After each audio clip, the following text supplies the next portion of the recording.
제가 여기서 주님의 명령을 받아 이곳에 와서 올해로 15년째 이제 타워랑과 샘물교회를 섬깁니다. 제가 한국에서도 목회를 했었는데 처음엔 강도사 시절 때 했습니다. 가족들과 함께 소수의 인원으로 교회를 개척해서 작은 곳을 얻어서 했는데 사실 오래 하지 못했습니다. 가족 목회의 한계 때문에. 두 번째 이제 목회를 할 때는 미국에서 공부를 하고 왔던 제 선배하고 같이 동사 함께 공동 담임 목사입니다. 동사 목회를 했습니다. 동사 목회를 하다가 잘 했는데 이제 어느 한계가 조금 왔어요. 그래서 이제 좀 따로 나와야 되겠구나. 그래서 제가 따로 나왔습니다. 그래서 이제 이곳에 오기 전에 제가 섬겼던 교회를 세워서 개척하고 그 다음에 여기까지 오게 됐습니다. 이런 모든 목회 과정에도 어려움들이 있었고, 한번 시작한 교회가 꾸준히 가지 못하고 이렇게 교회의 문을 내리는 이런 일들을 저도 겪었습니다. 그런데 하나님께서는 우리 모두의 삶에도 여러 난제와 어려움들이 있지만 여러분들을 여기까지 인도하시고 마침내는 하나님께서 여러분을 위해서 예비하신 승리의 그 자리까지 반드시 이끄시고 승리하게 하실 줄을 믿으시기를 바랍니다. 손에서 어떤 유리 또는 화분 또는 사기 그릇 같은 거 떨어뜨렸다 깨진 적 있잖아요. 그거 다시 쓸 수가 없어요. 조각을 붙인들 어떻게 쓰겠습니까? 그래서 버리잖아요. 사람은 어쩝니까? 우리도 살다 보면은 깨질 때가 있어요. 무너질 때가 있다고요. 모두 인생의 승리와 성공을 꿈꾸지요. 실패를 꿈꾸는 사람은 없습니다. 하지만 우리 현실에는 엄연히 실패라고 하는, 패배라고 하는 단어가 있고 실패라고 하는 현실이 있습니다. 부인할 수가 없거든요.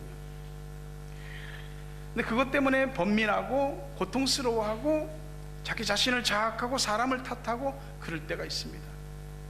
특히 별 문제 없이 잘 될 것이라고 생각했던 일들이 안 돼 버릴 때, 그때는 더 충격이 큽니다. 왜 안 됐냐 이거지.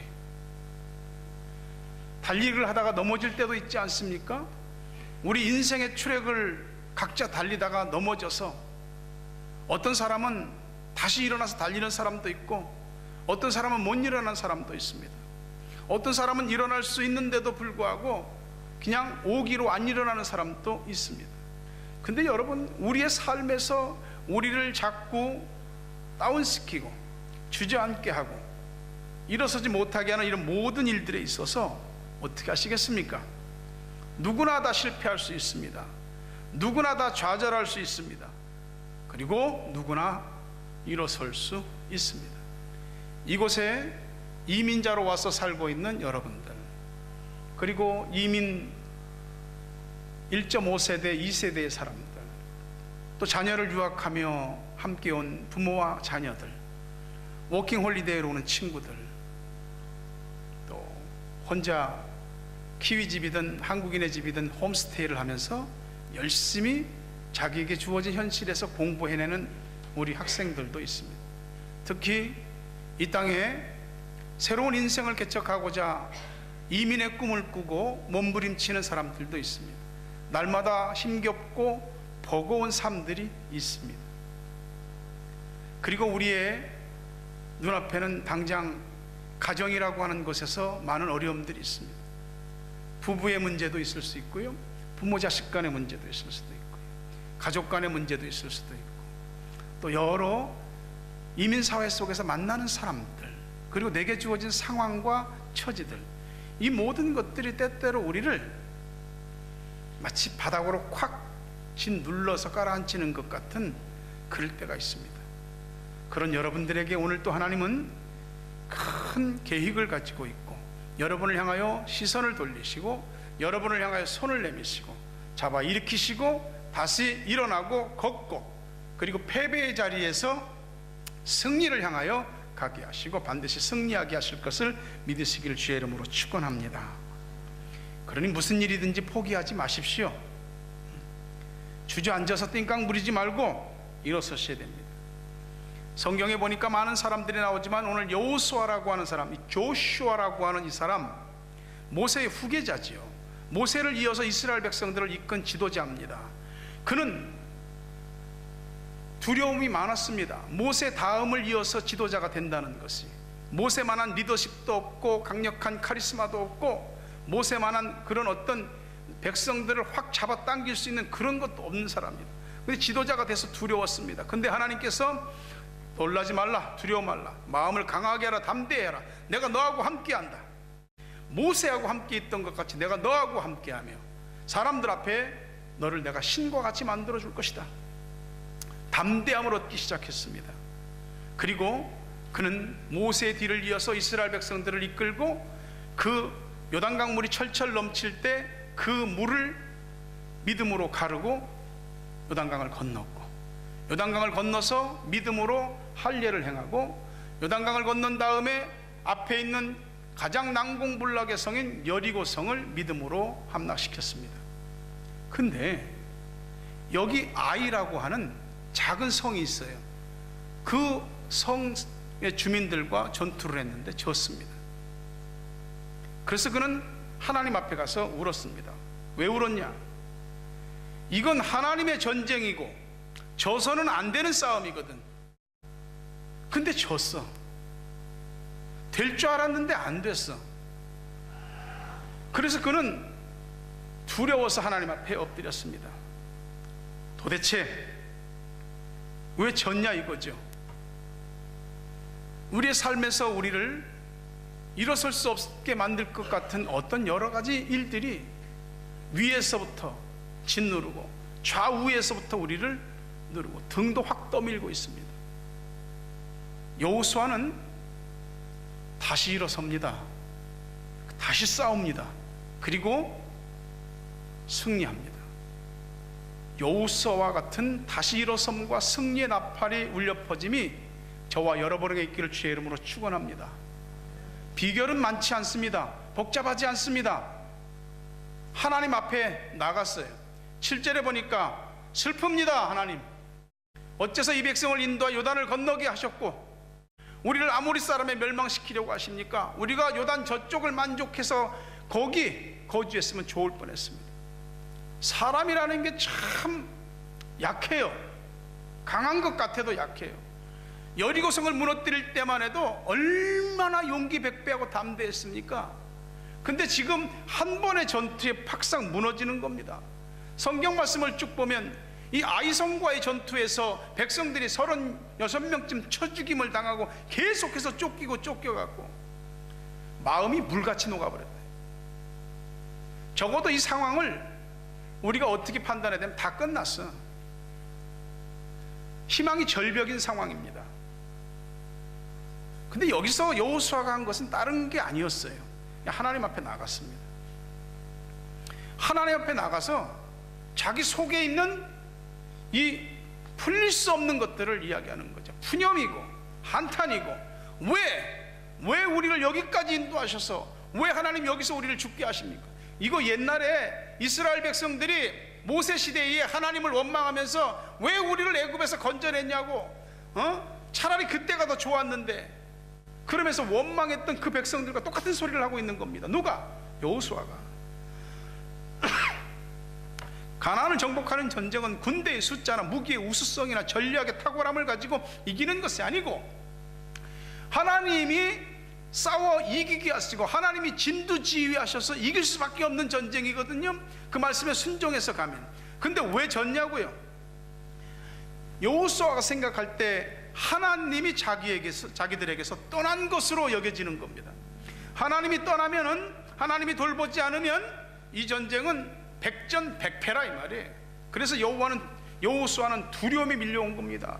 이 땅에 있는 사람 족속들이 이 패배의 소식을 듣고 전체 다 연합해서 우리를 쳐들어오면 다 한꺼번에 죽을 일들입니다. 우리는 어떤 어려움을 당하면은 사람을 탓합니다.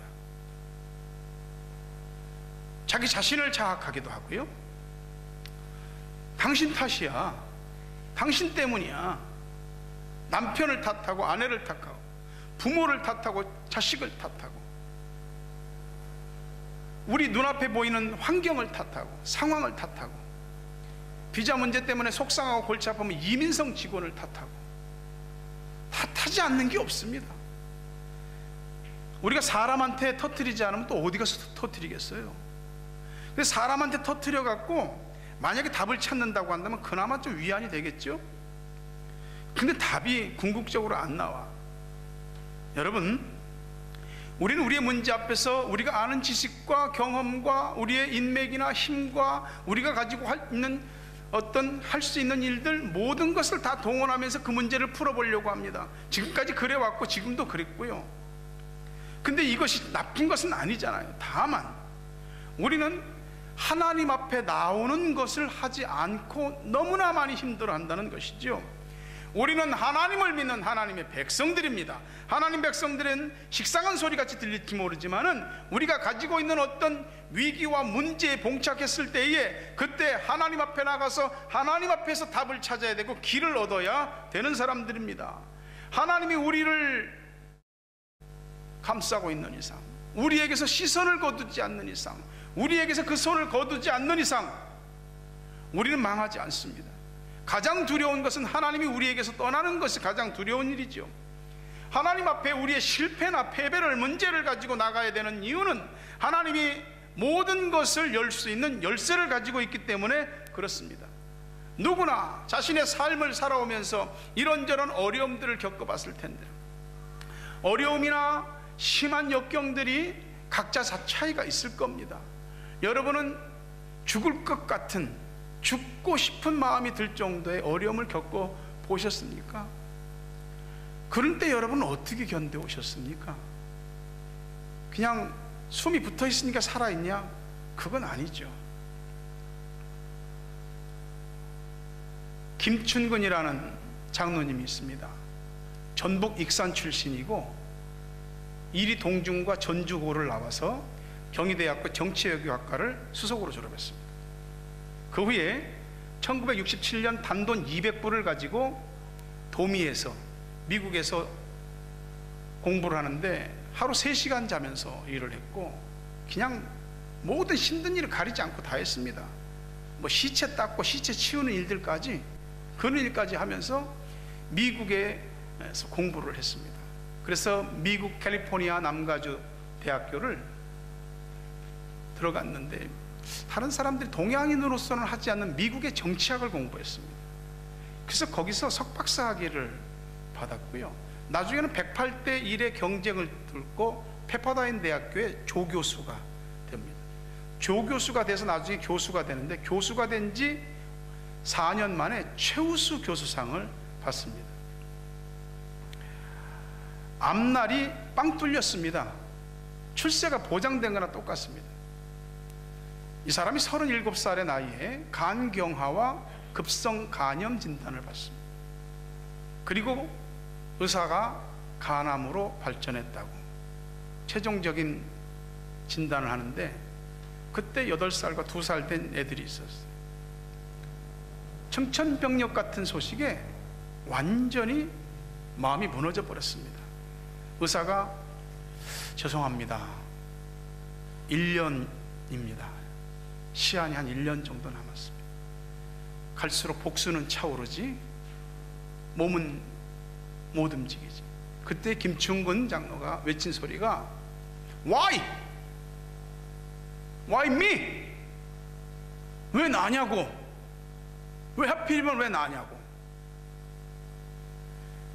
여기까지 오는 동안 얼마나 죽을 고생을 하면서 밑바닥을 기어서 왔는데 이제 죽냐고. 그렇게 외쳤습니다. 그러면서 쓴 책이 Why me? 그 위에 두 번째 쓴 책이 한 번 사는 인생 어떻게 살 것인가. 그 책을 쓰면서 그는 세상 앞에 달라졌죠. 그러나 어쨌든 이 죽을 병에서 그는 큰 인생의 패배를 경험했습니다. 아내와 함께 LA에서 2시간 정도 떨어진 빅베어 마운틴을 향해서 갔습니다. 산을 올라가서 아내는 내려보내고 산에서 혼자 6일 동안 지냈습니다. 수많은 생각들을 하면서 하나님 앞에 그동안은 안 해봤던 회개라는 것을 하게 됐습니다.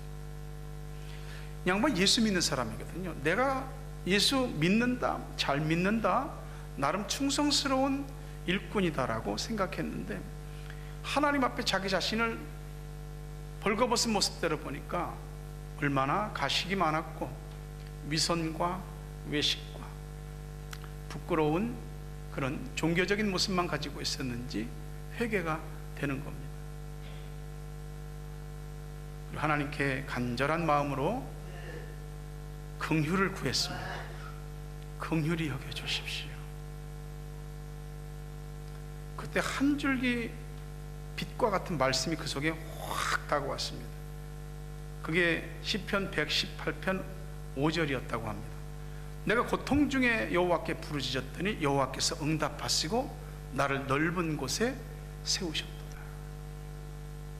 그리고 기도를 하는데 하나님이 내가 너를 치료해 주겠다. 놀랐어요. 예? 내가 너를 치료해 주겠다. 반복적으로 하나님의 음성이 마음속에 계속 오는 겁니다. 확신이 드는 거예요. 하나님이 나를 치료하셔. 하나님이 나를 고쳐주셔. 그리고 그 복수가 찬 몸을 이끌고 산을 내려왔습니다. 사람들한테 하나님이 나를 치료해 주시겠다고 그랬습니다. 1년밖에 안 남았다고 그러시더니 산에 올라가서 이제 정신이 갈 때까지 갔구나. 사람들은 그렇게 생각한 거죠. 1년 만에 완전히 간암의 세포가 흔적도 없이 사라졌습니다. 할렐루야. 그 후 그는 알래스카로 가서 16년 동안 알래스카에서 대학 교수와 주지사의 특별 고문으로 있었습니다. 그가 알래스카에 가서 알래스카의 경제를 300% 신장시켰습니다. 그 공로로 알래스카 주 정부로부터 경제개발 특별 공헌상을 받기도 했죠. 이렇게 주님을 통해서 새 삶을 찾게 된 김춘근 장로가 미국에 있는 제1.5세대, 2세대 청소년 젊은이들에게 하나님에 대한 의식을 심어주고 믿음의 각성을 일으키기 시작한 것입니다. 너희들이 그냥 공부하고 그냥 어떤 원하는 목표를 이루는 것이 아니라 하나님의 의식을 가진, 예수의 정신을 가진 사람들에 대해서 미국의 주류 사회 속으로 들어가서 미국의 사회를 각성시켜라. 그래서 운동을 벌이기 시작했습니다. 그게 자마입니다. Jesus Movement, Jesus Awakening Movement of America입니다. 예수로 말미암아 사람들을 깨우는 그 운동을 일으키기 시작했습니다. 미국에서 시작한 이 자마는 미국에 머물지 않고 전 세계로 파급되어져 나갔습니다. 많은 나라들마다 이 자마 운동이 일어났습니다. 뉴질랜드도 와서 몇 년 전에 와서 집회하고 가셨죠. 우리의 실패, 패배라고 하는 것은 우리가 망하고 죽는 수순이 아닙니다. 그건 하나님 만나는 시간이고 하나님께서 나를 지적해 주시는 소리를 듣는 시간이고 하나님이 나를 어떤 길들을 뚫어주시는 대책을 얻어내는 시간입니다. 하나님은 우리한테 복잡하게 만나자고 그러지 않았습니다. 나한테 나와라. 기도자리로. 수많은 문제를 가지고 있을지라도 자기가 머릿속에서 복잡하고 삶에서 해결이 안 될 때 이 퀘스천 마크, 이 난제, 이 풀리지 않는 이 문제를 어떻게 하냐고 시편 기자의 말처럼 하나님의 성소에 들어갈 때야 하나님 성소에 와서 엎드려 봤을 때 비로소 깨닫게 되더라 이 말이죠. 어려움을 만나면 이리저리 살 길을 찾고 뚫어보려고 하잖아요. 속이 상하면 욕을 하고 자신을 자학하고 사람을 탓하고 환경을 탓하고 술을 들이키고 근데 그때뿐이잖아요. 어떤 일들은 하나님이 해주셔야만 해결됩니다. 더 솔직히 말하면 예수 믿는 사람들은 아무리 작은 일이라 할지라도 하나님께서 실오라기를 풀어주셔야 풀리는 법입니다. 그러니까 어려운 일 하면 사람 탓하지 말고, 사람 피곤하게 하지 말고, 자기도 힘들고 주변 사람도 다 힘들어지는 겁니다. 하나님 앞에 나오세요. 여호수아가 날이 저물도록 죄를 뒤집어 쓰고, 죄를 뒤집어 쓴다는 것은 뭘 태워갖고 그 죄를 갖다 뒤집어 쓰는 거예요. 하나님 앞에 회개하고 엎드리는 거거든요. 날이 저물도록 이스라엘 장로들하고 함께 엎드렸습니다. 기도한다? 하나님께 매달린다? 추상적인 것 같잖아요. 기도라고 하는 것은 영적인 부분이긴 하지만 실제거든요. 근데 우리가 하나님 앞에 기도한다라고 할 때 기도에 대한 부담감이 너무 크거든요. 근데 여러분, 우리가 너무 힘들고 어려우면 막 소리도 지르고 말이지, 별 어디다 대고 막 그냥 푸념과 한탄 얘기 보따리들을 막 풀어내잖아요. 하나님 앞에 와서 그렇게 하면 돼요. 하나님, 이게 뭐냐고요? 도대체 어떻게 하시렵니까? 여호수아가 말한 것처럼 어떻게 하시렵니까? 그냥 내 마음과 생각대로 안 되니까, 길이 없으니까, 답이 안 보이니까 그냥 막 바닥을 손바닥으로 쳐가면서 머리를 바닥에 짓이겨가면서라도 하나님 앞에 기도하는 거예요. 아직 걸어 나올 힘이 있으면 걸어서 나오고, 그것도 안 되면 기어서라도 나와야 돼. 기도를 어렵게 생각하지 마세요. 그냥 하나님 앞에 확 풀어버리는 거야, 얘기 보따리를. 그게 하나님께 매달리는 겁니다. 잘 안 되면은 누군가에게 기도를 부탁하세요. 아무한테나 부탁하지 말고 내 기도를 부탁받고 기도를 마음에 새기고 같이 붙잡고 기도해 줄 수 있는 사람들, 그런 사람들한테 기도 부탁을 해요. 목사 사모한테 와서 기도해달라고 부탁하세요. 같이 좀 기도해달라고. 미안해서, 어려워서. 그게 우리 할 일이에요. 그게 같이 기도하자면 할 겁니다. 지치고 힘들고 어렵고 고통스럽게 하는 모든 일들, 나를 실패와 패배의 자리에 묶어두는 모든 일들이 하나님 앞에 나와서 여기서 풀어져야 돼. 사람한테 얘기 보따리 풀어봐야 사람은 다 듣고 위로하기도 하고 동정하기도 하고 격려하기도 하고 하겠지만, 궁극적으로는 힘이 안 되는 일들이 허다한 겁니다. 실패해서 그걸 딛고 성공을 향해서, 승리를 향해서 가는 길은 하나님 앞에 오는 겁니다. 하나님 앞에 오는 사람들에 대해서 하나님이 얘기하실 거예요. 여호수아가 어떻게 하시렵니까? 도대체 어떻게 하려고요? 하나님이 말씀하십니다. 원인을 이야기해 주셨어요. 뭔가 잘못됐을 때 왜 실패했는지, 왜 패배했는지, 왜 뭐가 안 됐는지 원인을 분석해보고 다시 모든 것을 재정비하고 다시 시작할 수 있잖아요. 근데 왜 이렇게 됐는지 이유를 몰라. 다시 하기는 해야 될 것 같은데 이대로 주저앉을 수 있을 수만은 없는데, 원인 분석이 안 될 때 하나님은 모든 답을 알고 계십니다. 여호수아가 자기 논리로 문제의 답을 찾지 않고 하나님께서 왜 그렇게 됐는지 알려주시기를 원하는 겁니다. 여러분, 여호수아가 한 기도가 푸념이고 한탄을 뇌까린 것 같아도 이게 진심을 담은 거예요. 하나님이 알려주셔야 하지 않겠습니까? 지금 이거 하나님 아니면 누구도 못 풉니다 하는 간구가 담겨져 있는 겁니다. 마침내 하나님이 이유를 말씀하십니다. 11절에 이스라엘이 범죄하여 내가 그들에게 명령한 나의 언약을 어겼으며 또한 그들이 온전히 바친 물건을 가져가고 도둑질하며 속이고 그것을 그들의 물건들 가운데 두었느니라. 하나님이 가나안 땅을 정복하는 큰 역사를 함에 있어서 첫 번째 전투가 여리고성 전투입니다. 그때 무슨 얘기를 하셨냐면, 첫 것은 나의 것이니 어떤 물건도 손대지 마라. 그건 거룩한 물건이다. 그 나머지 두 번, 그 이후의 모든 전쟁들은 거기서 얻는 전리품은 다 너희가 분배해도 좋다. 첫 것만 건들지 마라. 근데 아간이라는 사람이 여리고성을 치고 들어가서 보니까 욕심이 난 겁니다. 신할산 아름다운 외투 한 벌, 은 200세겔, 금덩이 하나 보고 마음이 혹했습니다. 싹 보자기에 싸갖고 가져와서 자기 천막 밑에 숨겨놨습니다. 이 일 때문에 하나님이 진노하셨습니다. 하나님은 범인이 누군지 정확히 아시는데 그 사람 이름을 말하지 않습니다. 그리고 이 책임은 이스라엘이라고 개인이 아닌 전체라고, 공동체라고 말하고 있습니다. 여호수아한테도 너도 책임이 있는 거야. 네가 지도자 아니야? 어? 이 패배가 있는 것은 너도 책임 있는 거야. 하나님의 물건을 도둑질한 아간의 사건은 표면적인 것이고요, 보다 더 깊은 것은 이것 때문에 하나님과의 관계가 끊어진 거예요. 오직해야 하나님이 이거 해결하지 않으면 내가 너희와 다시는 함께하지 않겠다고 엄청 두려운 말씀을 하시는 겁니다. 여리고성을 물리칠 때 정말로 불가능해 보이는데 그냥 완전히 하나님 신호받아서 하나에서 열까지 하나님 말씀하시는 대로 해서 무너뜨렸습니다. 근데 작은 아이성을 무너뜨릴 때는 하나님께 물어봤다는, 하나님께 신호를 받아서 했다는, 하나님께 기도했다는 내용이 하나도 없습니다. 여호수아 6장 27절에 보게 되면 여호와께서 여호수아와 함께 하시니 여호수아의 소문이 그 온 땅에 퍼지니라. 여호수아의 명성이 그 주가가 최고조로 달했던 때입니다. 이런 때에 패배한다 이 말이죠. 왜요?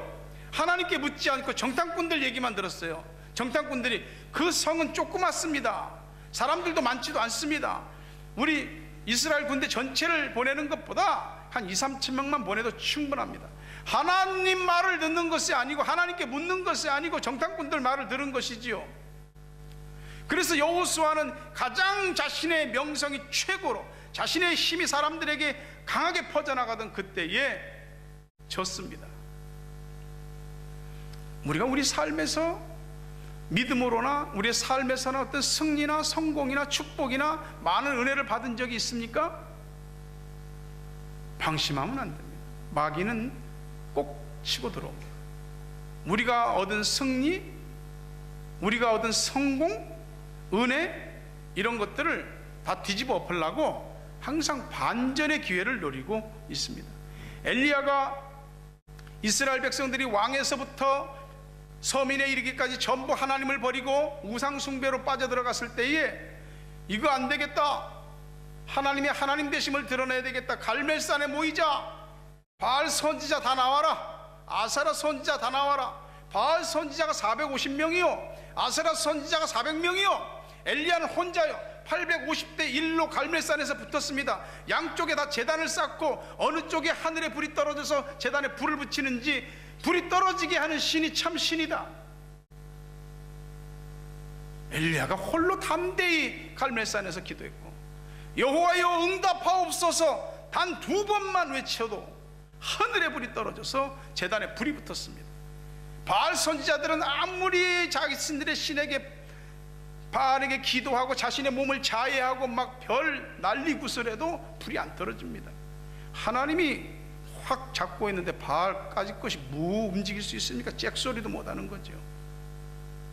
거기서 엘리야는 승리하고 850명의 우상의 그 숭배자들을 전부 다 기손시내가에 데려가서 죽였습니다. 이 대승리가 승승장구하고 계속 갈 것 같잖아요. 얼마 못 갔습니다.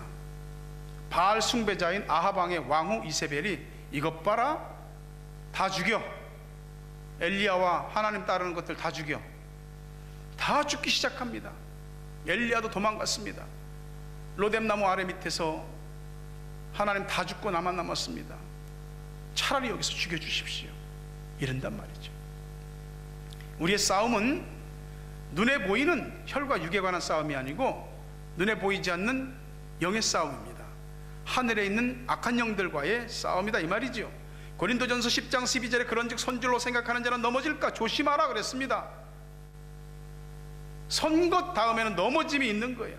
아이성을 공략하러 갈 때 기도 한마디도 안 했다고, 어제의 승리가 오늘의 승리로 이어질 것이라고 그냥 자연스럽게 생각한 거죠. 하나님은 늘 우리와 함께 하시지만 진실로 우리가 하나님을 의지하고 신뢰하고 그분만을 바라볼 때 진정한 힘이 되어주시고 능력이 되어주시고 승리를 거머쥐게 하시는 겁니다. 하나님 없이 뭐 한다고 하니까 작은 일인데도, 할 수 있는 것 같은 일인데도 우습게 봤는데도 그 일이 안 되고 패배하는 것입니다. 어제의 축복이 자동으로 오늘의 축복이 될 것이라고 생각한다면 우리가 오판한 것이지요. 선줄로 생각한 것이에요. 기도하지 않으면, 하나님께 물어보지 않으면 우리는 언제든지 패배할 수 있습니다. 그래서 마귀는 우리를 방심시키는 거지요. 우리가 방심하는 걸 언제 방심하게 되냐면 하나님한테 기도줄이 끊어질 때, 기도가 느슨해지게 될 때에 그 순간을 정확하게 치고 들어옵니다. 그리고 우리가 승리했다라고 하는 기쁨에 희열이 사라지기도 전에 패배로 우리를 이끌어가게 됩니다. 하나님이 주신 건강, 하나님이 주신 돈, 지식, 경험, 그걸로 일어섰고, 그걸로 승리했고, 그걸로 성공했고, 그걸로 축복받았거든요.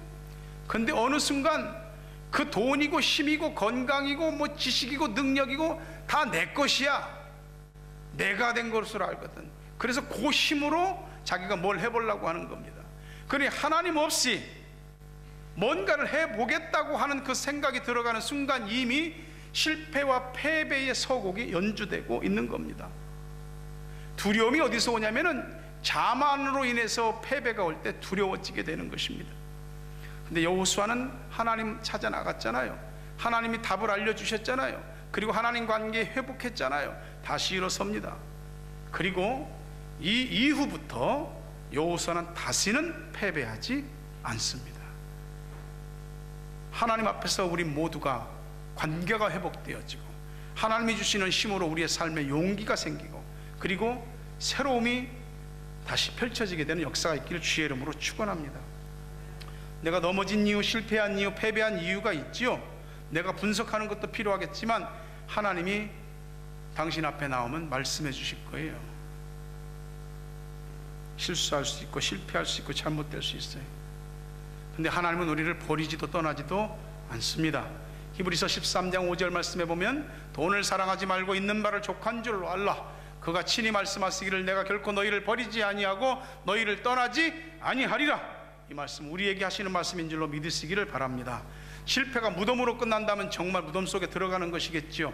근데 우리의 패배나 실패를 통해서 하나님 앞에 나와 하나님을 다시 발견하고 하나님과의 관계가 새롭게 되어지고, 또 하나님께서 주시는 은혜와 힘을 따라서 새 힘을 얻고 패배한 자리에서 다시 승리할 수 있는 여러분 되시기를 바랍니다. 여호수아는 무패 인생이었어요. 근데 한 번 패배하고 나니까 마음이 물같이 녹아버린 거예요. 실패가 실패로 끝나지 않고 승리를 향한 교훈을 준다면 그 실패는 참으로 값진 것입니다. 시편 119편 71절에 보니까 고난당한 것이 내게 유익이라. 이로 말미암아 내가 주의 율례들을 배우게 되었나이다. 어려움을 당해보니까 하나님 말씀을 알게 되고 말씀을 붙들게 되더라, 이 말이죠. 이스라엘의 거룩을 회복하기 위해서 여호수아는 하나님의 말씀하신 대로 이스라엘을 패배하게 한 아간을 징계합니다. 그리고 다시 하나님이 주시는 작전대로, 하나님이 말씀하시는 대로 그대로 순종해서 패배한 자리에서 다시 일어서고 승리하고 완벽한 승리를 거두게 됩니다. 여러분 가운데 어떤 일로 인해서 패배나 실패자의 자리에 앉아서 힘들어하고 가슴이 무너질 것 같은 사람들이 있습니까? 하나님 앞에 다시 나오십시오. 생각만은 안 됩니다. 나오셔야 됩니다. 많은 기도의 시간들이 있지 않습니까? 한번 나오십시오. 나와서 자신의 일, 가정의 일, 남편의 일, 아내의 일, 자식의 일, 부모 형제의 일, 수많은 내 현실에 있는 여러 상황들, 내 믿음 생활에 관한 것들 전부 다 하나님 앞에 여기서 악을 쓰고 털어놓으십시오. 하나님이 다 듣고 계십니다. 야, 네가 잘못하고 나한테 탓 돌리냐? 그런 말씀 안 하십니다. 왜 그렇게 됐는지 말씀해 주실 거예요. 그리고 우리가 깨닫고 모든 것들을 새롭게 하나님과 관계부터 재설정 들어갈 때 우리 하나님께서 이기게 하실 겁니다. 눈에 보이는 실제적인 싸움이든 보이지 않는 싸움이든 전부 다 영적인 싸움이에요. 말씀을 맺으려고요. 인생의 경주를 열심히 달리다가 트랙에서 튕겨져 나가신 분들이 있습니까? 자신의 삶에 회의가 들고 내 인생에 소망이 없는, 그냥 숨 쉬니까 산다고 하시는 분들이 있습니까? 다시 시작할 이유가 있다면 다시 시작하십시오. 다시 시작할 때 자신을 믿지 말고, 사람을 다 믿지 말고, 환경의 요행수를 믿지 말고 하나님을 믿으십시오. 모든 것을 아시고 모든 것을 하실 수 있는 그분이 여러분 각 사람에게 적합한 대안들을 제시하실 것이고, 우리를 다시 패배의 자리에서 승리를 향하여 갈 수 있도록 이끌어 주실 줄로 믿습니다. 지금 실패한 자리, 패배한 자리, 그거 피하면 또 당하게 됩니다. 오늘 거기서 시작하십시오. 실패한 것에서. 실패했으니까 나 딴 거 할래. 여기서 이민 정착하려고 마음 먹었으면 끝까지 하십시오. 도망가지 마시고 돌아가지 마시고, 우리 앞에 있는 나를 실패하게 한, 힘들게 한 아이라고 하는 어떤 것이 있다면은 여러분 하나님 앞에 나와서 하나님 앞에서 해답을 얻고 하나님이 주시는 힘으로 다시 싸워 승리하십시오. 8장을 나중에 보시게 되면 하나님이 철저하게 계획을 세워주시고 작전 명령까지 하달하십니다. 그대로 여호수아가 했을 때 완벽한, 흠잡을 데 하나 없는 완벽한 승리, 이스라엘 백성들은 한나의 사상자도 없는 완벽한 승리를 거두게 하십니다. 여호수아를 다시 일으켜서 승리하게 하신 하나님, 저와 여러분을 실패와 패배의 자리에서 일으키시고 승리를 향하여 가게 하시고 반드시 완전한 승리를 거두게 하실 것을 믿으시기를 주의 이름으로 축원합니다.